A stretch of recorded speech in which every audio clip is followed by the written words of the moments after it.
media outlet Vulture published Mac Miller's final interview the day before he passed away. In the interview, he speaks about the pressure he faces being in the public eye and his issues dealing with substance abuse. I will now read the entire interview.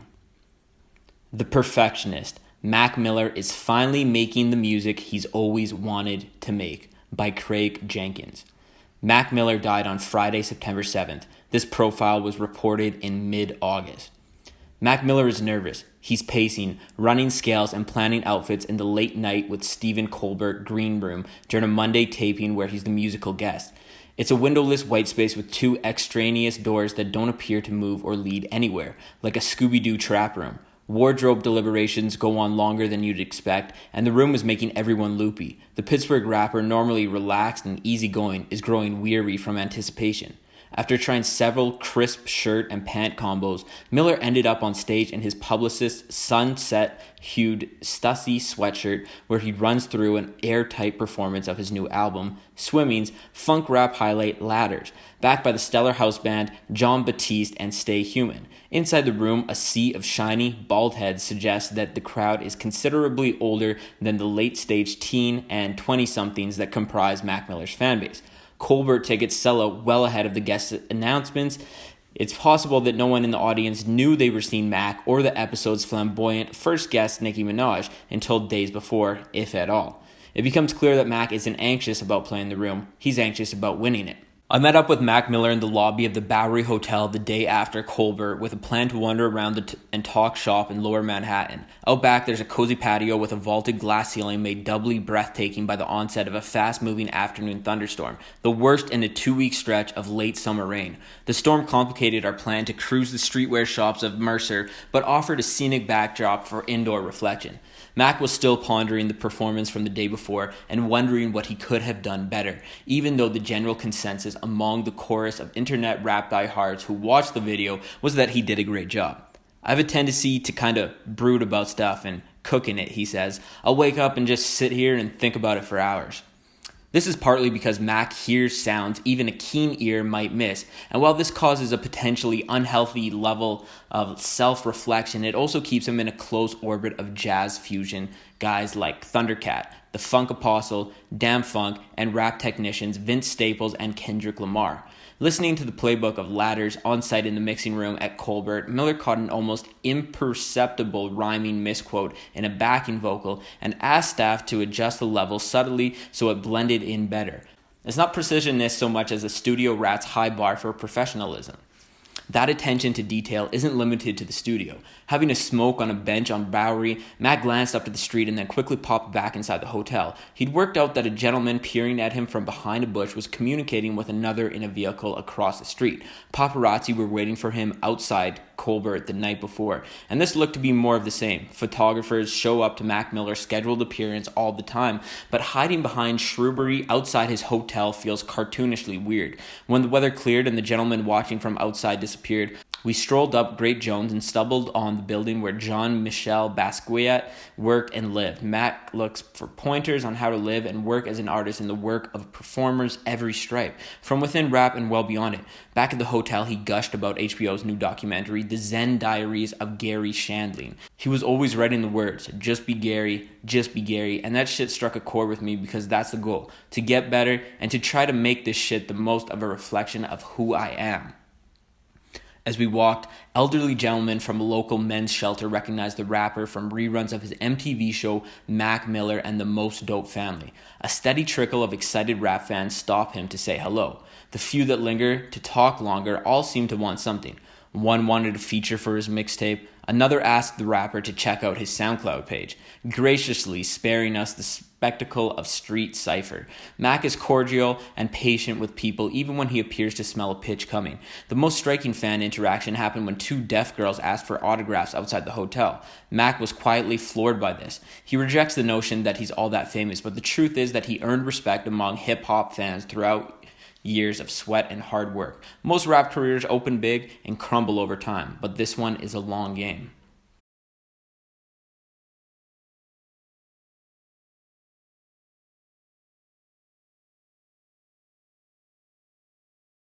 That stormy middle August stretch marked his 8th anniversary of Mac Miller's Kids, Kickin' Incredibly Dope Shit mixtape, an hour of capable flows and peppy if pedestrian lyrics he wrote when he was 18.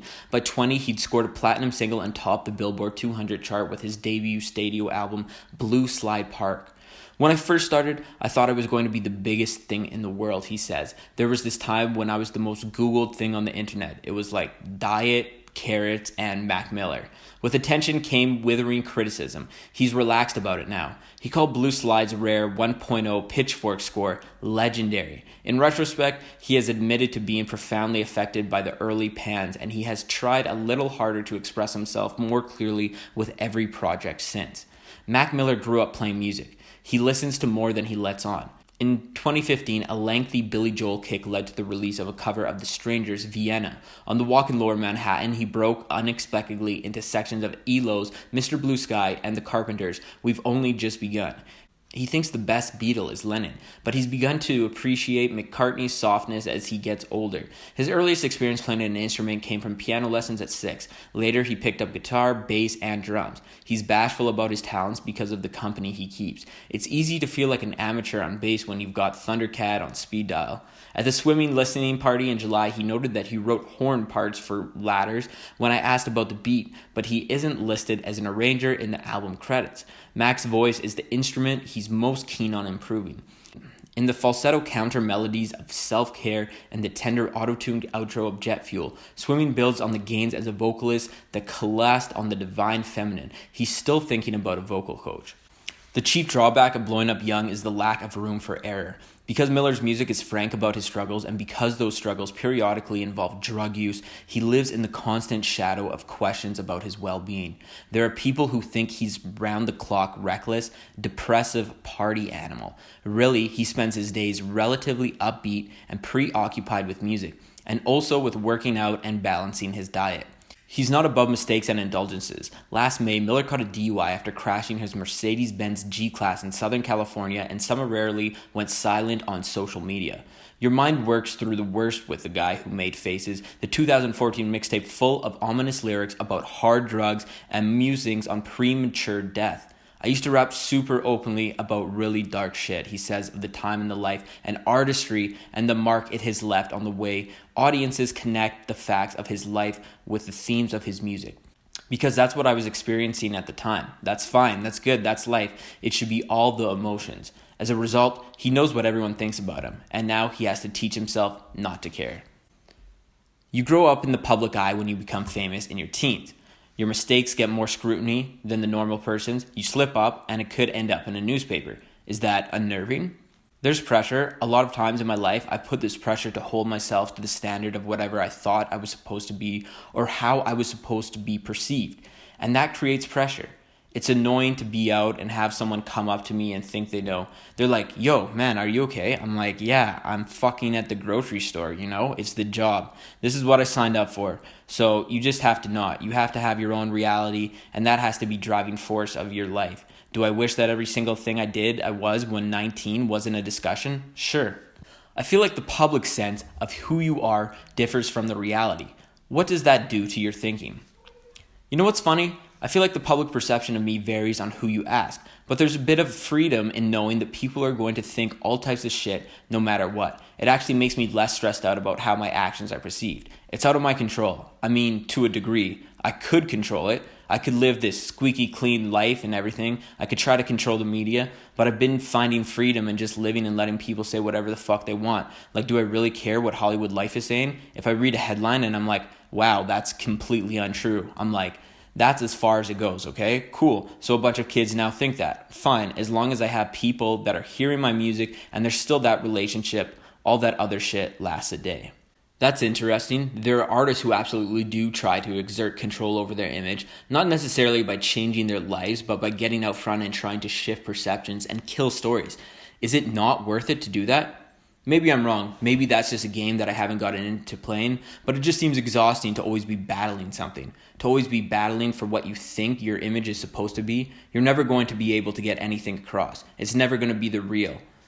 No one's gonna ever really know me. You know what I mean? That's okay. The people that have the best chance of knowing me that would like to would just be by listening to my music. Even friends that I've lost touch with, if they ask how I've been, I'm like, that's the best way to know how I'm doing.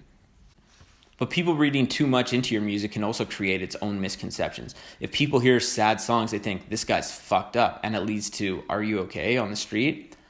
I have noticed that as far as headlines and people listening to the music and taking them into account and applying them to the music, but I've also not talked about what songs mean. What's this or what's that? I've just kind of left it up to interpretation. I don't know if it's the right or the wrong way, or if it's helped people digest my music properly, or if it doesn't. I just feel like I worked so hard to make something, and then when I take the kids to college, I have to let them kind of whatever happens. You don't have control over them once you release them. Yeah, but here's the thing. I probably do. I probably do more than I realize. I probably could do more to control the perception of me. What would that look like? I have no idea. Would you have to be a more literal songwriter? I think that. I've seen a lot of different takes on what the music is, and that's what I like. I like different responses, you know? Everyone's not being like, this song is obviously about this. That mentality is out there, for sure. There's different takes. I guess I'm just not as concerned with that as I am with having a relationship with music in general. Hearing Swimming in the Shadow of Mac Miller's recent press gave some listeners and critics the impression that the music was fallout from crashing his car and breaking up with the singer Ariana Grande, in the same way that people assumed that The Divine Feminine was about the same relationship, when the concept and a chunk of the music actually predated it. It's not that I mind, he says, of the popular misgivings about the meanings of his songs. What can I do? Stand on a mountaintop and say, I wrote these songs at this point in my life. Really, the birth of Swimming happened 2 years ago with the creation of the album opener, Come Back to Earth. As Mac began toying with the song, he worked through 10 different versions before settling on the first. He got restless about his approach, which historically involves booking several weeks at the nearest recording facility and camping out there until an album is completed. This time around, he worked in Southern California, both at home and at Los Angeles' famed Conway recording studios, and in different locals around the Pacific Ocean. I did 2 songs in Hawaii. Hurt Feelings was done in Hawaii, and Wings was done in Hawaii. Perfecto was in Chile. The change in geography gives the record a warmth and a depth that feels like a new direction. Mac albums are rarely contented in quietude as this one is. The songs lure listeners in with slow, delicate grooves and drop them off with a word about perseverance. Swimming also gets its character from collaborators. Mac is the main voice throughout the album, but if you come to credits, you catch J. Cole, Flying Lotus, Damn Funk, and Thundercat in the list of players and co-producers, and Snoop Dogg, Def Hines, and Sid from the internet as guest vocalists. In the past, the range of outside producers who pitched in work on Mac Miller albums sometimes gave the sequencing of the record a bit of jolty feeling. Good AM and Watching Movies both ping-pong between reflective songs and rowdier rap tracks, but Swimming feel both cohesive and expansive. A great group of guests is as much a feat of magnetism as luck. Hines told me he ended up on Self-Care thanks to a habit of dropping in on friends' studio sessions whenever he's in their city. Some of this is surely thanks to co-producer John Bryan, a mainstay in pop, indie rock, hip-hop, and film scores with collaborations with Fiona Apple, Amy Mann, and director Paul Thomas Anderson in the 90s. Mac Miller sought John Bryan's assistance as a fan of the producer's score for screenwriter Charlie Kaufman and director Michael Gondry's futuristic rom-com Eternal Sunshine of the Spotless Mind. A chance encounter in a jam session led to a deeper musical connection, and as sessions for Swimming drew to a close, Mac asked Bryan to come work his magic. I called him and I was like, yo, we're down to the final week. This is kind of where the album ended up going. Just come to the studio. He brought a semi-truck of instruments and filled all of Conway up. We went through the record and he started playing things on every song. Miller remains awestruck by watching Bryan work. He taught me a lot about putting together stereo sound, using all of the space in the speakers, and what that does to texture. The album title came from a running gag between the two. Bryan would tease the rapper for constantly asking for water sounds. On his last birthday, Miller woke up and resolved to call his water album Swimming. The new music nestles in a sweet spot every Mac Miller project since 2013's Watching Movies with the sound off touches but rarely dwells on. Miller's best records are songs of grizzled perseverance. The doleful Watching Movies tracks Objects in the Mirror and Remember talk about weathering loss and adversity. Good AM's Weekend and Rush Hour find solace in rest and strength and pure ambition. Divine Feminine's Stay powers through a tight spot in a relationship. From the wounded repose of come back to earth, I just need a way out of my head, to the tranquil therapeutic self-care, swimming seems most concerned with quieting stress and seeking out lasting peace. It's not specifically about localized reactionary depression, but instead about heating quiet epiphanies and training his brain to weather natural lows. I really wouldn't want just happiness. He says when I ask about how he manages hurt feelings and negativity, and I don't want just sadness either. I don't want to be depressed. I want to be able to have good days and bad days. I can't imagine not waking up sometimes and being like, I don't feel like doing shit. And then having days where you wake up and you feel on top of the world.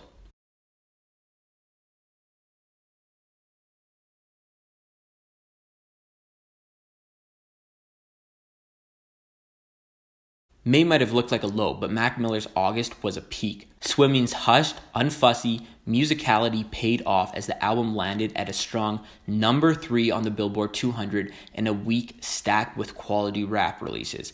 It might have been number 2 if not for the surprise drop of Travis Scott's Astroworld, which surged past Swimming, and Drake's Scorpion to number 1. Mac is happy with the outcome. I'm less concerned with being king of the hill than being able to put shit out. His teenage dream of being top dog has settled into a steady drive to stick around the rap business as long as it'll have him. The patient evolution of his art will keep him in the conversation as long as he's careful. Now I'm in the clouds. Come down when I run out of jet fuel, he raps on Swimming's Jet Fuel, but I never run out of jet fuel.